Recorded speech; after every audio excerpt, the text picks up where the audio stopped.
Hello students, मैं लक्ष्मण सिंह चौहान आप सभी स्टूडेंट को फिर से आपके अपने आईटी चैनल पर स्वागत करता हूं। प्रीवियस लेक्चर में हम लोगों ने बात किया था ऑब्जेक्ट डिक्लेयर्ड दो तरीके से हो सकता है। ग्लोबल ऑब्जेक्ट डिक्लेयर्ड किया जा सकता है, लोकल किया जा सकता है। हम लोगों ने देखा था वैल्यू इंस्लाइज करने की बात करें ऑब्जेक्ट पर तो दो तरह से इंस्लाइजेशन भी हो सकता है, प्रोग्राम टाइम और रन टाइम। हम लोगों ने इस पर डीप तरीके से एक्सप्लेन किया, समझा बातों को। आज के लेक्चर में हमें जानना है कि ये interchange the value of two object, swap the value of two object. चाहे इंटरचेंज कहें चाहे स्वैप कहें, अगर आपने प्रीवियस लेक्चर में देखा होगा तो हमने एक होम टास्क दिया था और आई होप सभी स्टूडेंट उस टास्क को कर लिए होंगे। मैंने आपसे प्रॉमिस किया था कि मैं इस प्रोग्राम को दोनों को डिफरेंशिएट करके आपके सामने लेके आऊंगा, तो मैं आपके सामने उसी प्रोग्राम को एक्सप्लेन करने आया हूं कि स्वैपिंग का प्रोग्राम बड़ा कॉमन प्रोग्राम है, most popular program of the any programming language. If you want to a programmer any programming language then have to the first question publicly prompt you.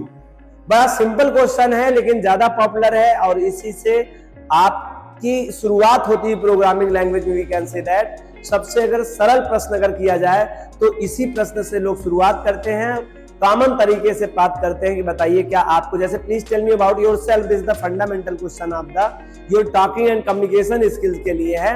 वैसे programming language के लिए ये एक question है जो बहुत कुछ आपको नियत कर देगा, बहुत कुछ आपसे एक्सप्लेन करवा लेगा, सामने वाला बड़े आसानी से जज कर सकता है। ठीक है, तो आइए इस प्रोग्राम को मैं एक्सप्लेन करता हूं। और इस प्रोग्राम को एक्सप्लेन करने के लिए मैंने दो पार्टीशन किया है। हम लोग प्रोग्राम क्या बनाने वाले हैं, इंटरचेंज माने अदला बदली, the value of two object, दो ऑब्जेक्ट रहेंगे जिनकी वैल्यू अदला बदली कर दी जाएगी, या swap the value of two object, दो ऑब्जेक्ट को हम लोग क्या कर सकते हैं, दो ऑब्जेक्ट की वैल्यू को स्वैप माने इंटरचेंज भी होता है, आप उसकी वैल्यू इस पर उसकी वैल्यू इस पर, और वो जेन्युइन हो जाए। ऐसा नहीं है कि फॉर्मेलिटी के लिए आप प्रिंट करें, सच में उसकी वैल्यू भी उसकी जेन्युइन वैल्यू हो जाए, उस ऑब्जेक्ट की वैल्यू उस पर चली जाए, दूसरे वाले ऑब्जेक्ट की वैल्यू पहले वाले चली जाए। तो वन साइड में मैंने प्रोग्राम टाइम वैल्यू इनिशियलाइजेशन का एग्जांपल तैयार किया है, दूसरी टाइप में रन टाइम वैल्यू इनिशियलाइजेशन के लिए तैयार किया है। और यहाँ पर कमेंट लिखा गया है स्वैप वैल्यू प्रोग्राम, यहाँ पर सिंगल लाइन कमेंट है, सो स्वैप वैल्यू प्रोग्राम। यहाँ पर NO1 equal to 5, NO2 equal to 2, मैंने यहाँ पर प्रोग्राम टाइम ऑब्जेक्ट डिफिनीशन दिया है, इसे डिक्लेरेशन और डेफिनेशन दोनों कहते हैं। यहाँ पर मैंने दो लाइन में मैंने रन टाइम ऑब्जेक्ट डेफिनेशन दिया है। ठीक है, बस अंतर यही दो लाइन का है, इसी दो लाइन को हम लोग प्रोग्राम टाइम बोलेंगे, अगर वह इसके माध्यम से हुआ तो रन टाइम बोलेंगे। आने वाले प्रोग्राम में या आने वाले नेटिव यूजर जितने भी हैं वो जितने भी प्रोग्राम बनाएंगे सब इसी के माध्यम से बनाएंगे, इनपुट के माध्यम से। इनपुट क्या है मैंने प्रीवियस लेक्चर में बहुत अच्छे से एक्सप्लेन किया है। अगर आज वीडियो पहली बार देख रहे हैं तो आपकी जानकारी के लिए बता दूं, आपको इसे डिस्कशन लिंक में आपको लिस्ट में मिलेगा इनपुट प्रीडिफाइंड फंक्शन, आप उसे जरूर एक बार देख ले, जिससे इनपुट फंक्शन के बारे में पूरी जानकारी आपको मिल जाए और कंफ्यूजन आपको कुछ भी न रहे आने वाले प्रोग्राम में।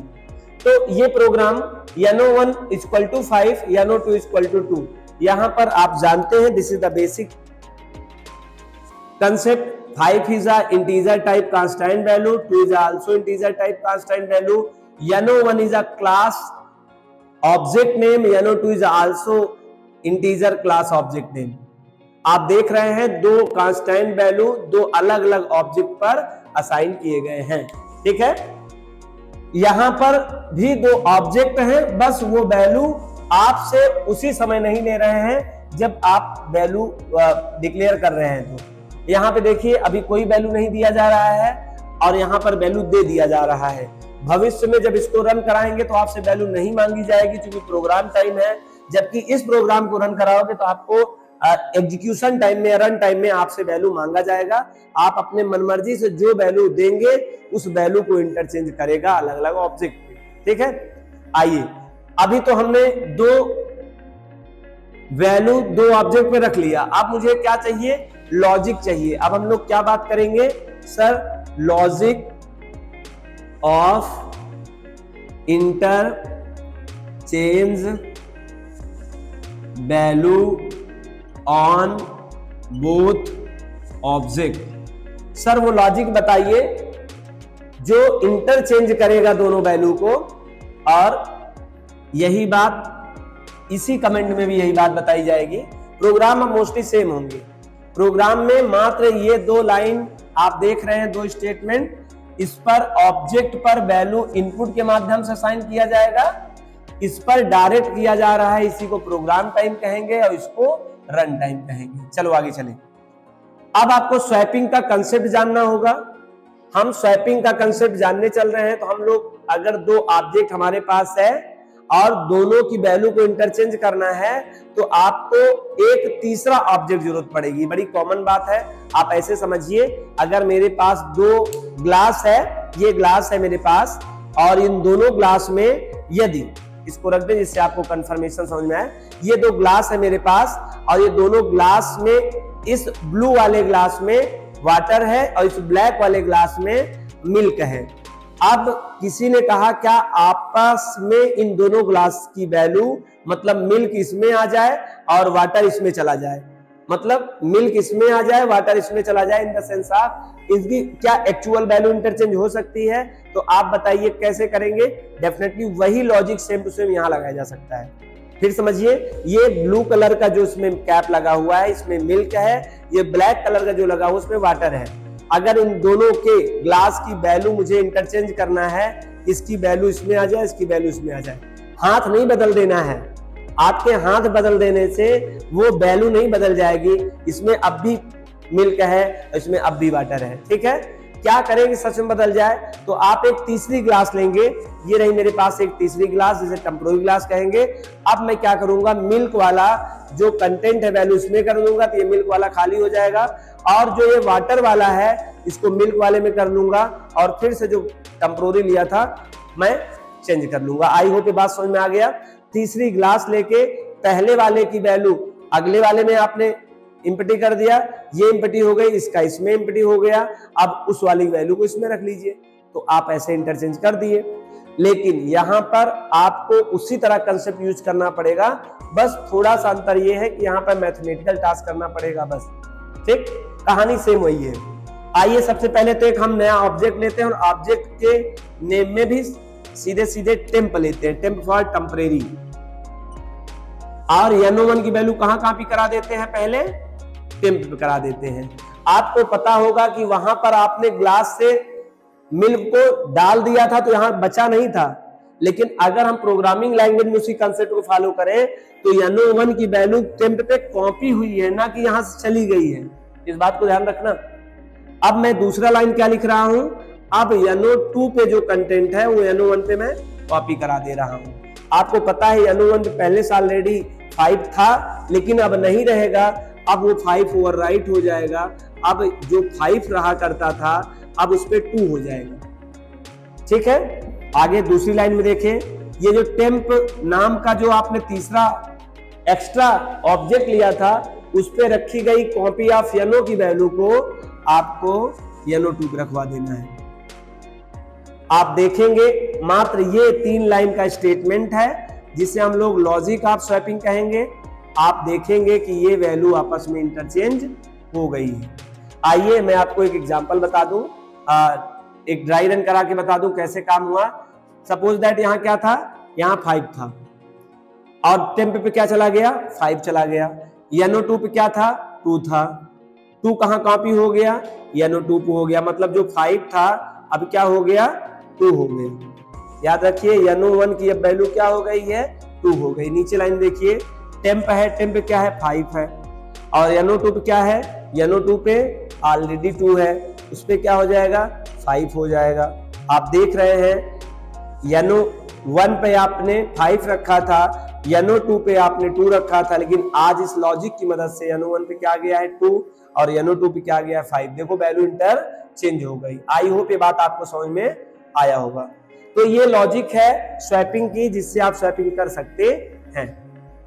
सेम लॉजिक यही होगा, आपको कोई चेंजेस नहीं करना है। मैंने आपको बताया था कहानी केवल वैल्यू को रिसीव करना है, प्रोग्राम टाइम में रन करना है, बाकी सब प्रोग्राम का लॉजिक सेम होगा या एवरी स्टेटमेंट मोस्टली सेम है।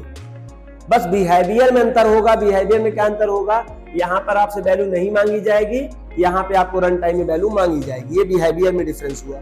और डिफरेंस दूसरा क्या है, बस वैल्यू रखने में, यहाँ वैल्यू आप रख रहे हैं, यहाँ वैल्यू रख नहीं रहे हैं।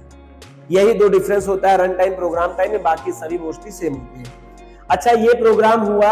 अगर आपको एक ऑब्जेक्ट लेना हो तो आपको स्वैपिंग के लिए इसी का एक दूसरा प्रोग्राम बोल दिया जाता है, बताया जाता है कि आप ये बताइए कि आप जो तीसरा ऑब्जेक्ट लिए हैं उसका बिना उपयोग किए क्या आप दोनों को इंटरचेंज कर सकते हैं, नहीं कर सकते हैं, तो कैसे करेंगे।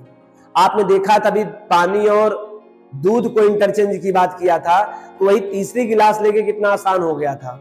अगर मैं आपसे प्रश्न पूछूं और प्रश्न करूं कि अभी जो सिचुएशन पानी और दूध का था, अगर ये पानी और दूध का सिचुएशन में आपको तीसरी गिलास रोक दूं लेने के लिए और कहूं वैल्यू बदल दें, तो आप सोचिए और बताइए कैसे करेंगे। देखो, उस काम से टफ हो गया। मैं अपने एक लॉजिकल रीजनिंग टास्क दे रहा हूं। सोचिए अगर सच में इसमें ये बात, इसमें पानी हो, इसमें दूध हो, इसमें पानी हो और आप बिना गिलास लिए, क्या इसकी वैल्यू को आपस में इंटरचेंज कर सकते हैं? तो आपके लिए होम टास्क है। सोचिए, एक रीजनिंग है, आप कैसे करेंगे। अच्छा, इस तरह से तर्क आपका बढ़ेगा और आपको समझ बढ़ेगी। आपको एक वर्क है, आप इसे सोच सकते हैं। लेकिन आइए हम अपना वाला प्रोग्रामिंग लैंग्वेज वाला आपको समझा दे रहे हैं कैसे होगा। अगर इसी को प्रोग्राम के कंसेप्ट में कोई पूछे कि सर ये बताइए, तो रहा तीसरा ऑब्जेक्ट का यूज किया गया है, अगर तीसरा ऑब्जेक्ट ना यूज किया जाए तो क्या इसका और कोई तरीका है? तो मैं लॉजिक आपको इसी के बगल लिख दे रहा हूं, आप समझ जाइए।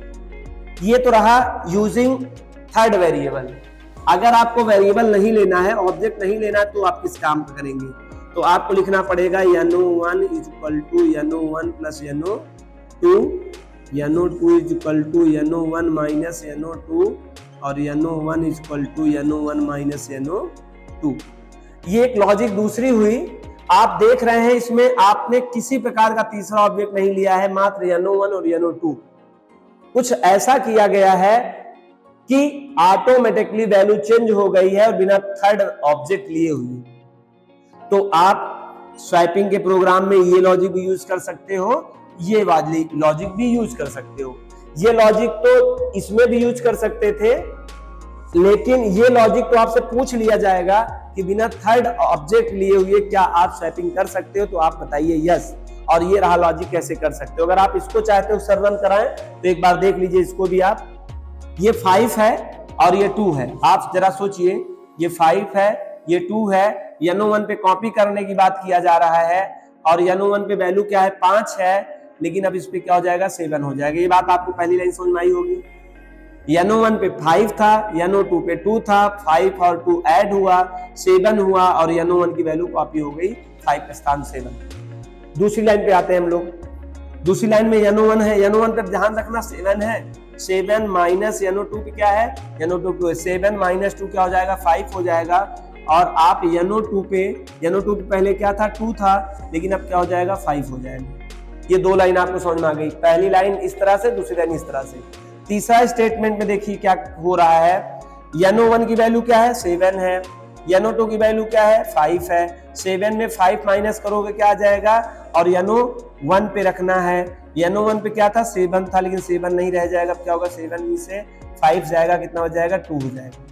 आप देख पा रहे हैं no2 पे वैल्यू क्या हो गई 2 हो गई, और no2 पे वैल्यू क्या हो गई 5 हो गई, और सॉरी no1 पे वैल्यू क्या हो गई 5 हो गई, no2 पे वैल्यू क्या हो गई 2 हो गई। जबकि आपने दिया क्या था no1 पे दिया था no1 पे वैल्यू 5 हो गई, सॉरी यहाँ no2 है, सॉरी no2 पे ये देखो no2 है ना, no2 पे वैल्यू 5 हो गई और no1 पे वैल्यू क्या हो गई 2 हो गई। देख लीजिए इंटरचेंज हो गया। This is also second technique और method, we can change the interchange value of 2 object. ये दूसरा तरीका हुआ। आप एक बड़ी बेसिक चीज जानते होंगे, सभी स्टूडेंट जानते होंगे, मैथ वाले डेफिनेटली जानते होंगे कि हमारे अरिथमेटिकल ऑपरेशन में ऑपरेशन मात्र 2 ही होता है, एडिशन और सब्ट्रैक्शन, मल्टीप्लिकेशन डिवीजन। ये कोई अलग सा टेक्निक नहीं है। एडिशन का ही एक बड़ा रूप, एडिशन का एक दूसरा रूप हम मल्टीप्लिकेशन कहते हैं, और माइनस का एक दूसरा रूप डिवीजन होता है। सच में अगर देखा जाए अरिथमेटिकल ऑपरेशन में एडिशन ही है, मल्टीप्लीकेशन वो थोड़ा सा अलग टेक्निक है, लेकिन करता उसी तरह से है। जैसे 5 रुपए का एक संतरा है तो 5 संतरा लेना हो तो 5 बार 5 को ऐड करो या 5 को 5 से मल्टीप्लाई कर दो, आंसर सेम आएगा। डेफिनेटली उसी तरह से आप जहां पर प्लस है वहां पर आप चाहें तो प्लस का स्थान पे क्या लग दे, मल्टीप्लाई, और जहां माइनस वहां क्या कर दे, फ्लोर डिवीजन। बाकी सब सेम टू सेम वही करिएगा, ध्यान रखना। यहाँ पर NO1, यहाँ पे NO2, यहाँ पे NO1, यहाँ पे NO2, यहाँ पे NO1, यहाँ पे NO2, यहाँ पे NO1, NO2 और NO1। आप देख लीजिए, आप ऑपरेटर भी चेंज कर देंगे तब भी सेम टेक्निक है, हालांकि ये और ये केवल मैथमेटिकल थोड़ा सा एक रीजन है जिस कारण से दोनों सेम है, लेकिन टेक्निक सेम है। आप देख रहे हैं 1 2 3 different ways we can swap the value of two object. अच्छा, आप इसी को एक और टेक्निक से कर सकते हैं, और वो टेक्निक मैंने आपको भी बताया नहीं है, लेकिन आप जानते रहिए क्योंकि आप चर्चा हुई है। आपने देखा था, हम लोगों ने ऑपरेटर पढ़ा था। ऑपरेटर में एक ऑपरेटर होता है बिट वाइज ऑपरेटर, और बिट वाइज में एक ऑपरेटर होता है XOR ऑपरेटर। क्या होता है? XOR। ऐसे होता है सिंबल उसका XOR, हम चर्चा नहीं करेंगे इसको। XOR ऑपरेटर होता है, तो आप XOR ऑपरेटर की मदद से भी ये काम कर सकते हैं। XOR ऑपरेटर की मदद से क्या करेंगे, बस आप ऐसे समझिए, XOR XOR XOR।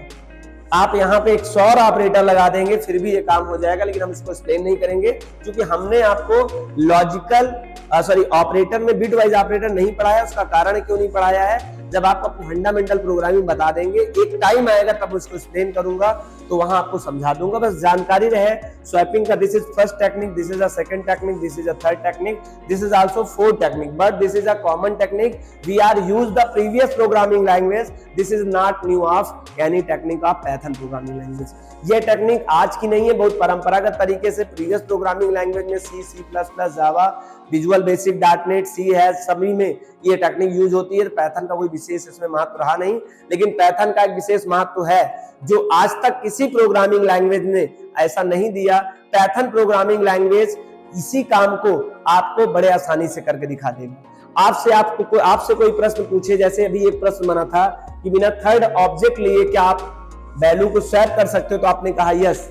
अगर कोई कह दे इसी ऑपरेशन को सिंगल लाइन में एक्सप्लेन करना है, एक लाइन में कर दिखाना है, तो क्या कर पाएंगे, तो नहीं कर पाएंगे।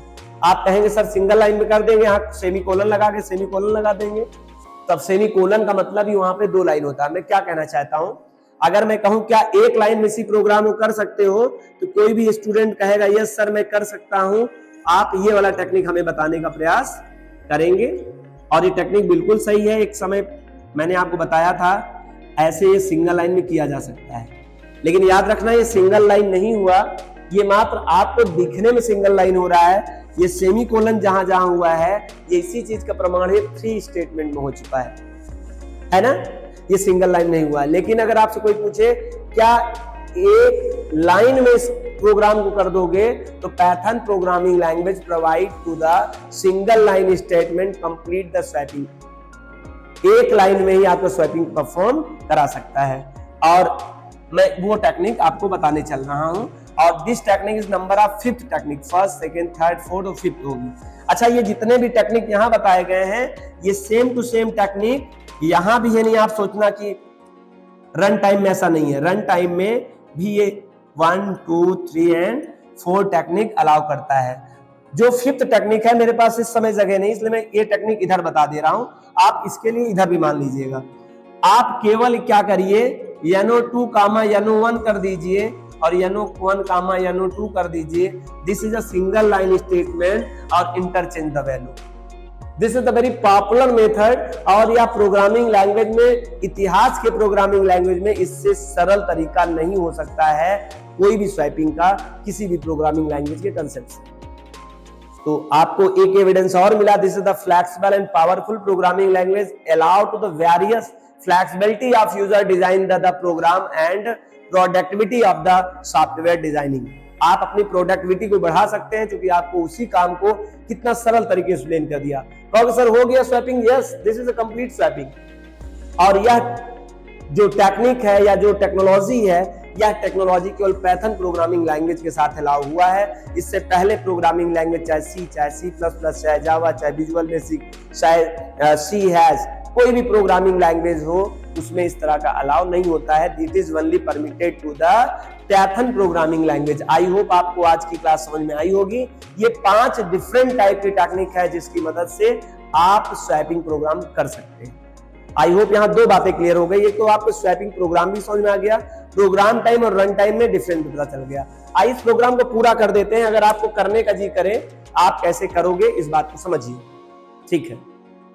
अभी एक काम और बाकी है, अभी इसको प्रिंट करना बाकी है आपको। प्रिंट और यहां लिख दीजिए after swapped no1 is equal to no1। फिर प्रिंट लिखेंगे आप after swapped no2 is equal to no2। आपको एक बार मैं और कहूंगा, आपको एक बार पहले भी यहां नॉर्मल तरीके से no1 no2 प्रिंट करा लेना चाहिए, जिससे आपको पता चल जाए कि देखो no1 no2 यही दिखाएगा। लेकिन जब आप यहां दिखाएंगे इस लॉजिक के बाद अगर ये स्टेटमेंट आप लिखेंगे तो आप देखेंगे no1 पे वही ऊपर वाले लाइन में अगर प्रिंट कराए होंगे आप लॉजिक से पहले तो आपको no1 पे 5 दिखाएगा, लेकिन ये लॉजिक के बाद अगर आप प्रिंट कराएंगे तो no1 पे 2 और n पे 5 दिखाएगा। इससे आपको कंफर्मेशन हो जाएगा स्वैप हो चुकी है वैल्यू। यही काम आप यहाँ 2 लाइन कर सकते हैं प्रोग्राम रन टाइम में। अब इसको जब आप रन कराएंगे तो इसमें अंतर क्या होगा, जो बिहेवियर की बात बता रहा था, what is difference between program time and run time value initialization on object, ये बेसिक डिफरेंस है। यहाँ पे सीधे आपको आंसर दिखेगा बिना कुछ मांगे, बिना कुछ आपसे वैल्यू लिए। बट अगर ये प्रोग्राम रन करेंगे तो इस प्रोग्राम में आपसे मांगेगा, कहेगा इंटर फर्स्ट नंबर श्रीमान। मैसेज भी देखिए कितना बढ़िया दिया गया है। आपको अपने रिस्पेक्ट के लिए खुद से डिजाइन कर लिया। कोई सॉफ्टवेयर अपने हिसाब से काम नहीं करता है। आप सॉफ्टवेयर क्रिएटर हो, आप प्रोग्रामर हो, आप प्रोग्राम में मैसेज जितना अच्छा दे सकते हो दे दे, उससे आपके प्रोग्राम के और आपके प्रोग्रामर के दोनों के लिए बड़ा हितकर रहेगा। प्रोग्राम के और प्रोग्रामर के लिए इन द सेंस आप अगर आप अच्छी बातें अपने मैसेज में करेंगे तो प्रोग्रामर का मूड अपसेट रहेगा, फिर भी वो बहुत अच्छे से प्रोग्राम करेगा। मैसेज बहुत इफेक्टिव होते हैं तो मैसेज आप अच्छे से दे सकते हैं। इससे भी बढ़िया इंटर फर्स्ट नंबर श्रीमान, मैंने एक मैसेज दिया श्रीमान एक नंबर इंटर करिए और आपने आपका जी आया 30 दे दिया। जैसे आपने इंटर प्रेस किया दूसरा मैसेज आ गया इंटर सेकंड नंबर श्रीमान, और आपने इस बार 50 दे दिया। दोनों वैल्यू रिसीव हुई, दोनों वैल्यू को उसने स्ट्रिंग में कांस्टेंट में किया, लेकिन आपने टाइप कास्टिंग किया हुआ है, वो फिर से इंटरचेंज हुआ और यहां पे आने पर स्ट्रिंग ही उसको मिला, सॉरी इंटीजर ही मिला। अगर ये टाइप कास्टिंग इंट नहीं किए होते तो आपको यहां पर स्ट्रिंग ही मिलता, इंटीजर नहीं मिलता। और जब आप इंटीजर नहीं मिलता तो आप कोई अरिथमेटिकल कैलकुलेशन जब करते तो वहां एरर बता देते। तो ये बहुत इंपॉर्टेंट है कि आप टाइप कास्टिंग करिए, क्योंकि बाई नेचर है इनपुट जब भी कोई वैल्यू को रिसीव करेगा कीबोर्ड के द्वारा तो वह इंटीजर कांस्टेंट से ट्रीट करेगा। ये आपकी जिम्मेवारी है कि उसके उस नेचर को आप इग्नोर करके टाइप कास्टिंग कर लीजिए। टाइप कास्टिंग करके अपना पुनः प्राप्त कर सकते हैं। ठीक, वो अपना स्वभाव नहीं बदलेगा, आपको मैं कह रहा हूं आप अपना स्वभाव न बदलिए। ठीक है, आप टाइप कास्टिंग कर लीजिए और आप उसको साइन कर लीजिए। यहां पर अब 30 और 50 हो जाएगा। जब आपको रन एक बार दिखेगा तो यहाँ पे 30 no1 की वैल्यू और यहाँ 50 दिखाई देगा। जैसे मैंने कहा था स्वैपिंग के पहले आप प्रिंट करा लीजिए, लेकिन जब आप फिर आपको दिखाई देगा तो no1 की वैल्यू 50 और n2 की वैल्यू 30 हो जाएगा और वो स्वैप के बाद देखेंगे बदली रहेगी। और ये स्वैप से पहले आप देखेंगे तो वही दिखाएगा, लेकिन स्वैप के बाद ये 2 लाइन जैसे यहाँ है ना, आप ऐसे स्वैपिंग के ऊपर प्रिंट कर लीजिएगा, बस वहां पर आफ्टर नहीं बिफोर स्वैप भी करिएगा तो आपको no1 की वैल्यू वही दिखेगी जो रखा होगा। लेकिन स्वैप के लॉजिक के बाद अगर ये 2 लाइन लिखा होगा तो इसका आंसर आपको बदला दिखाई देगा। इससे प्रूफ मिलेगा, एक बढ़िया प्रोग्राम होगा। आई होप आपको ये बात क्लियर समझ में आ गया। ये रही स्वैपिंग का concept. This is the difference between behaviour. ये बिहेवियर इसका चेंज होगा। अब आपको क्या करना है, आपके लिए फिर से एक होम टास्क है, और वो टास्क क्या है, हमने आपको 2 ऑब्जेक्ट पर इंटरचेंज करने के लिए कहा है। आप 3 और 4, पहले तो 3 ऑब्जेक्ट की वैल्यू इंटरचेंज करके कोशिश करिएगा। ये होम टास्क है, आपको सॉल्व करना है। लॉजिक या मास्टरी किसी को बनाई नहीं जा सकती है, मास्टर स्वयं बना जाता है, मास्टर किसी को कोई बना नहीं सकता है। आपको मैं रास्ता दिखाऊंगा, आपको पूरी की पूरी गाइडलाइन करूंगा, लेकिन जब तक आप मेरे साथ नहीं चलेंगे, थोड़ा ही कदम नहीं चलेंगे, तब तक कोई बात बनने वाली नहीं है। मैं प्रोग्राम यहाँ राइट करूं, एक्सप्लेन करूं, आप भी उसको राइट कर लो कागज पे, तो उसमें इंक्रीमेंट मेरा भी था, कल भी मेरा था और आज भी मेरा होगा, आपको उसमें कोई बेनिफिट नहीं है। अगर वो लॉजिक से आप कुछ ना कुछ बेनिफिट चाहते हैं तो आप यहीं से प्रैक्टिस शुरू करें। फिर समझिए, आपके लिए प्रोग्राम है कि आप, मैंने 2 का तो बताया है, बस आपको पहले 3 ऑब्जेक्ट लेना है और 3 ऑब्जेक्ट लेकर उनका इंटरचेंज करना है वैल्यू। ठीक, हम 2 का बताएं, आप 3 लेना है। 3 को कैसे इंटरचेंज करते हैं, 3 का हो जाए तो 4 कर लेना, बस ज्यादा नहीं करना। 3 और 4 का अगर सच में आप कर लेते हैं तो यू बिलीव मी, आपका कंसेप्ट कोई भी दाएं बाएं नहीं कर पाएगा स्वैपिंग के कंसेप्ट से। और स्वैपिंग के कंसेप्ट से जब आप इस तरह का लॉजिक डेवलप करेंगे तो मात्र स्वैपिंग का ही नहीं, स्वैपिंग के आगे का लॉजिक भी आपके साथ ऑटोमेटिकली बिल्ड हो जाएगा, क्योंकि this is the internally progressing of your brain. आपका जब ब्रेन का ये प्रोग्रेस है, ये इसी प्रोग्राम तक सीमित नहीं रहेगा, ऐसे बहुत सारे दरवाजे खोलेगा जो आपके दूसरे जाके लॉजिक में बिल्ड होगा और आप अच्छे से और काम कर पाएंगे। आई होप आज की क्लास आपको समझ में आई। आज का अगर आपको लेक्चर समझ में आया हो तो वीडियो को लाइक कर दीजिए। अगर चैनल पे पहली बार आए हो तो आप सब्सक्राइब कर लें, ज्यादा से ज्यादा दोस्तों को शेयर करें। Thank you so much, meet in next class.